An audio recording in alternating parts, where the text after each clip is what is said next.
I just got home from the flea market. Let me show you some cool knives I found today.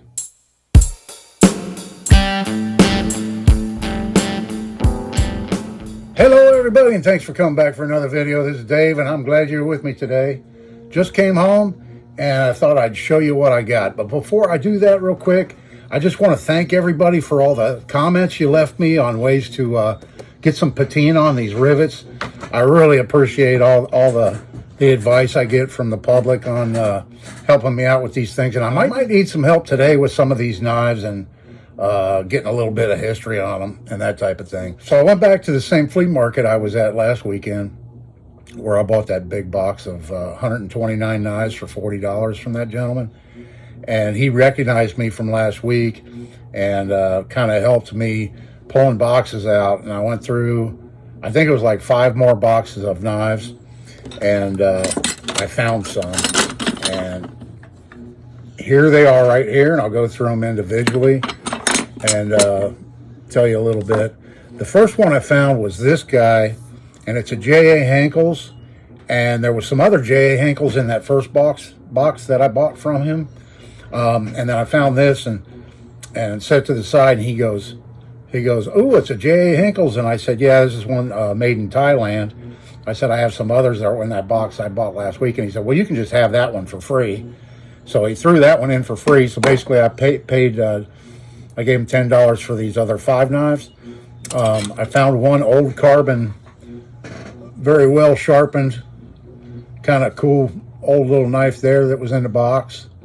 No markings on it. Not sure who made it, but I found that one. I was happy to find that one. And then I just thought this one was cool. It's a Robison, however you pronounce it, Sure Edge. We'll see if we can get the stamping there, the etching on it. We'll see if we can't get the etching right there. You know, kind of a neat carving knife, vintage from whatever, the 60s or 70s or whenever they made those. So I thought that was pretty cool. And then this guy here I might need some help with. This was a silver-plated carving knife, and the only markings I could find on it are right here. And if that doesn't come through on camera, it says BSF 90. And I did a little quick search on them. It's German. It's a German company. So yeah, it's a German-made silver plate, but I can't find another one like this. All the ones I'm finding are butter knives and table knives. I didn't find any carving knives. But what caught my eye, other than, you know, the rust, that always attracts me, but this forged-in bolster. Not sure how the handle's attached. I thought it was a really cool design. The blade's about 7 1/4 inches long, and you know, it's not sharp at all. But not sure what I'm going to do with it other than clean it up. But I just thought it was kind of cool. And if anybody out there knows any history on that company, the BSF 90, like I said, I found a whole lot of examples of flatware, tableware, but I could not find any carving knives, sharp knives made by them. So I'd like to get a little more history on that if I can. Another one I got from him is right here. I got some folding knives too to show you, so hang in there for you folding knife guys. This is a Kershaw 1095 TF. I think they've discontinued these now. This is an older one, probably from the late 80s, early 90s, something like that. And it has the fillet knife blade in it, and they call this the blade trader knife. I have to use something to pry this up. It's a little stiff until I clean it up. But here, I'll show you. This part here hinges up, and then the blade just pops right off and held in there. A little rusty. Originally, this came with a saw and another blade with a clip point blade, the fillet blade, and a saw. And all I got was this. So I thought, you know, might be a nice challenge to try and make some more blades for this thing. You know, I really don't forge anymore, but if I have some blade stock laying around that thickness, that I can make some various blades or a saw and stuff and have some different blades for this. But I looked these up, and that's how I found it. I think they're discontinued, but they made a number of different models with different types of closures to hold the blades in. But here's one I found on eBay.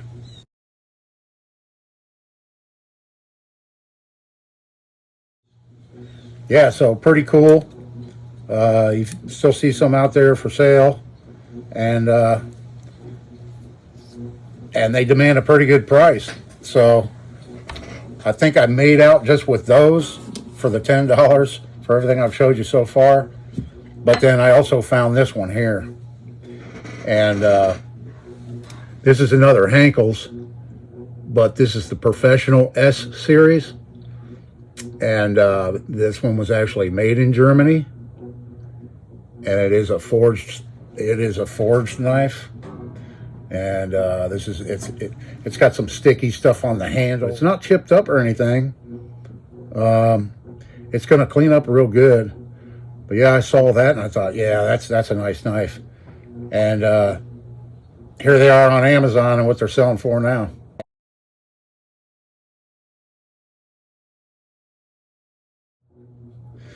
Yeah, so pricey knife right there. I had no idea it was that expensive. The last Henckels I found at a thrift store, I bought it for I think $1 or $2, and it turned out to be still manufactured and selling for like $41. And this one here selling, you know, for $114.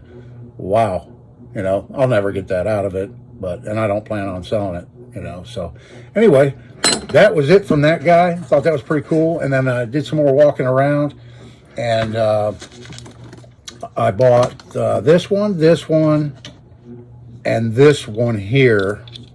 These three for $20. And this was the first one, and it's a little Colonial hobo knife. He said he called it a Girl Scout knife, but I knew better. But yeah, it's the Colonial, Providence, Rhode Island. Well, this one says Colonial Prov USA on the main blade. And it's got some rust, and it does have some rust on the bolsters and the blades.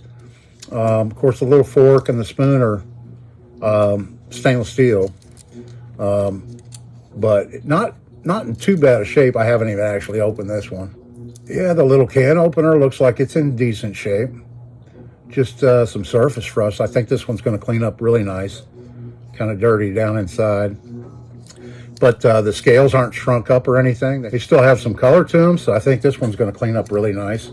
I'll show this one in a future video when I get it done, get it cleaned up. It won't take me too long. But I thought that was a cool little knife. And then this one here, unfortunately, the main blade is sharpened to death like typical, but the pen blade's in pretty good shape. And it doesn't have any real deep pitting in it or anything like that. A lot of you folder experts will recognize it right off the bat. It's a Winchester. It's the Winchester, here's the main blade, the Winchester trademark, made in USA, 3-line, right there.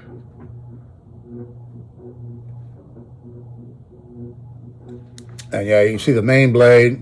It's sharpened down quite a bit. And then, but check out this blade. This is the pen blade I already showed you. I don't think this one was used very much, if at all. That's got a lot of, that's a full blade right there, I believe. And it's fairly sharp. So not sure what handle material they used on these. This one here, if it's showing up on camera, it's got some discoloring in it. I'm not sure if that's going to come off, or I'll even try to get it off, actually. I might just hit this with some 1000 grit and see what it looks like, you know.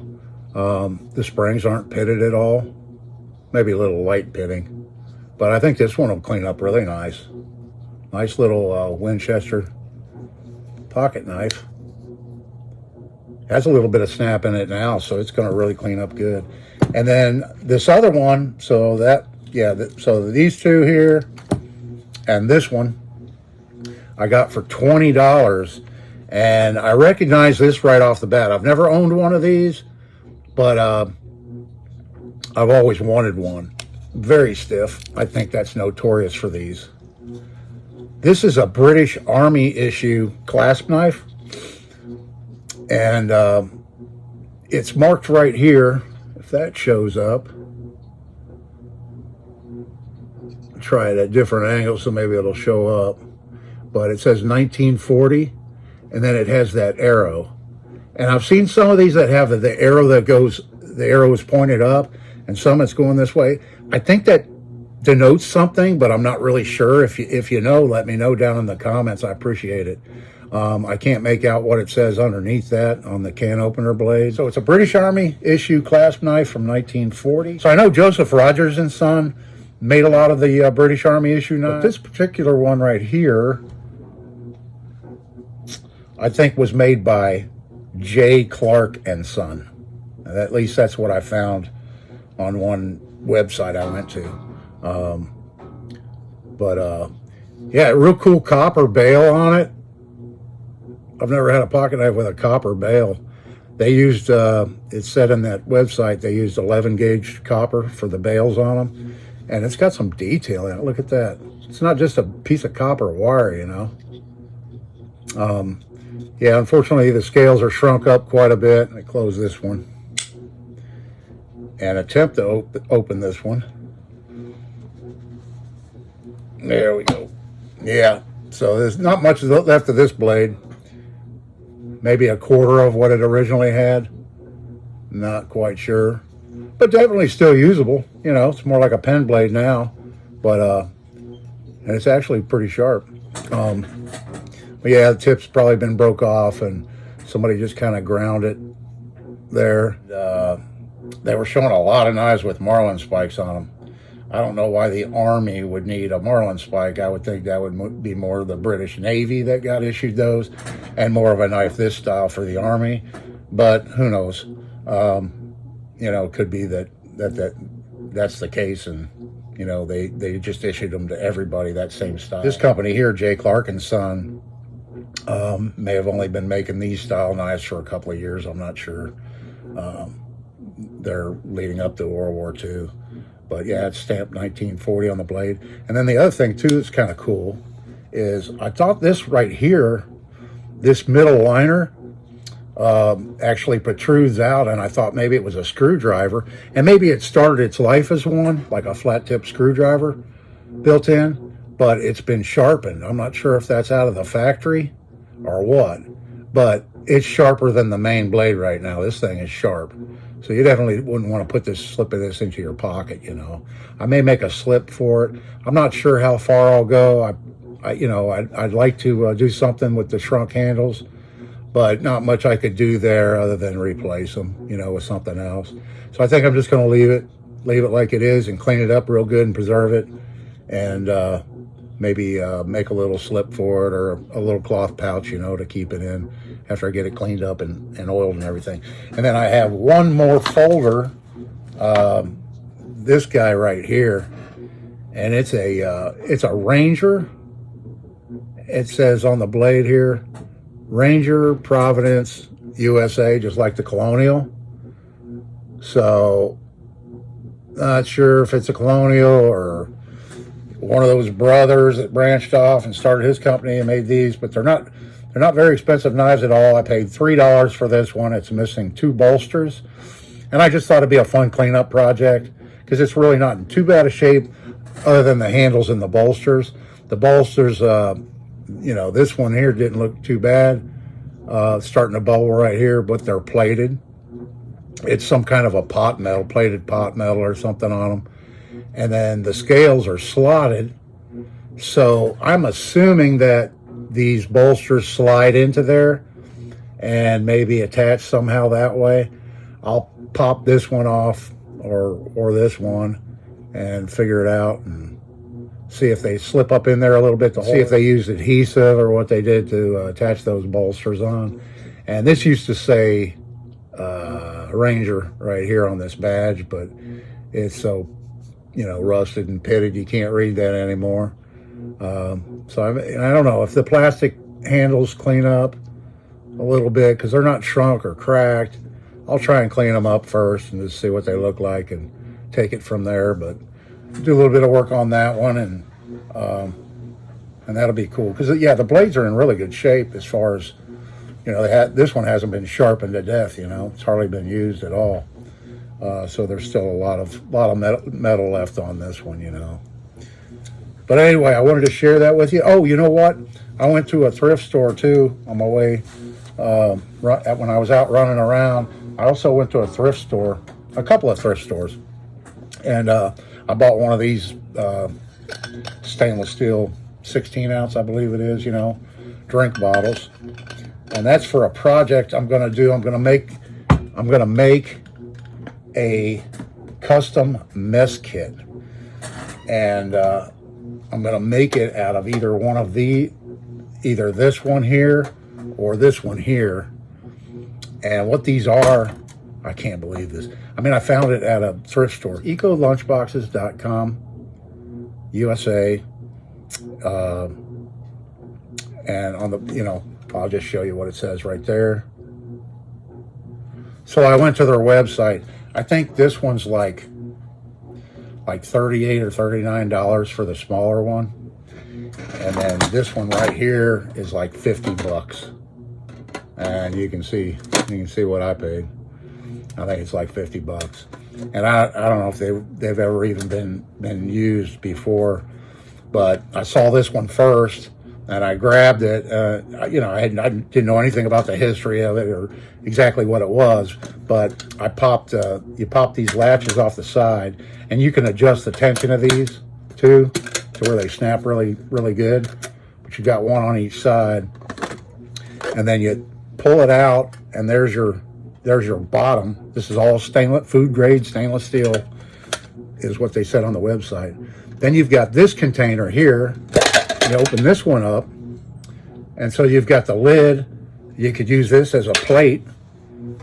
You could use this. I'm going to try and see if I can fabricate up some kind of a handle that it fits inside or it folds inside of this, to use this as like a skillet. And then inside here you've got another little one here, and then you've got this one. So you've got the lid, the base, 1, 2, 3, and then this 4 or 5 pieces. Yeah, this was used. It has some scratches in the bottom, but no big deal. So yeah, this is like an eco-friendly lunchbox because there's absolutely no plastic in it anywhere. So yeah, and it just slips in and it fits perfectly inside there. It's all nice and snug, and everything nestles together real nice. Really nice snaps on it. So I've got this bigger one, which is about, what is it? It's 7 inches long, 5 inches wide, 3 inches high. And yeah, I thought I'd put a mess kit together, a homemade mess kit with this, and you know, use this as the canteen. And you know, use my imagination, try to come up with stuff. And then this smaller one, I could do the same thing, make a little, it's just like the bigger one. Yeah, it has the, it's just a little bit smaller, you know. And then that lid pops off, and like I say, you can use this for, you know, to use as a plate or whatever. And then it's got the little small box inside here that fits together real nice. I mean, even just using these little, you know, stainless steel cases for like a survival kit or something like that. The lid fits on there really nice and snug. I think they're really well made, and I couldn't beat it for the price, you know. Yeah, everything. See, and then when you nestle these together too, check this out. you've got all that space right under here too, still, you know, that you could put stuff in. So it's made where you could put food in here for your lunch. You know, you could put your whatever bread slices down here, set that up there, and then put your meat and cheese or whatever to make a sandwich. Put your condiments in here, or, you know, some vegetables or whatever you wanted. You know, slide the lid on and snap it shut. Pretty darn cool for $3. I can beat it. Yeah, I feel like I made out really good today. I found some really good deals I'm happy with. Let me know what you think down in the comments. What's your favorite? I appreciate it. I love hearing from you. This is Dave. Thanks for watching. And I'll see you in the next one.